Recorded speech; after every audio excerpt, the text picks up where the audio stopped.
Siapa sangka Toys R Us pun boleh bankrupt. Dulu Toys R Us ni ialah syurga mainan. Masuk je rasa macam masuk Disneyland tu. Sekarang tinggal kenangan. Masalah diorang ni sebenarnya lambat nak adapt dengan zaman. Masa Amazon tengah conquer dunia online, Toys R Us ni masih sibuk nak buka kedai banyak-banyak, besar-besar. Siapa nak drive ke mall semata-mata nak beli mainan? Pada tahun 2000, dia buat satu deal eksklusif dengan Amazon.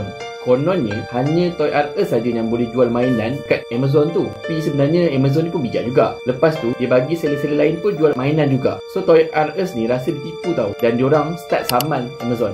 Tapi sebenarnya masa tu dah terlambat dah. Amazon dah start jadi besar. Customer dia pun dah ramai dah. Customer semua dah biasa beli direct dengan Amazon. Diorang tak biasa beli dengan Toys R Us. Sebab tu itu Toys R Us dah terlambat. Tak ada satu sistem yang betul-betul okey untuk online. Lagi parah lagi, diorang buat pinjaman 5 bilion USD sebab nak buka kedai fizikal. Online, diorang tak fokus.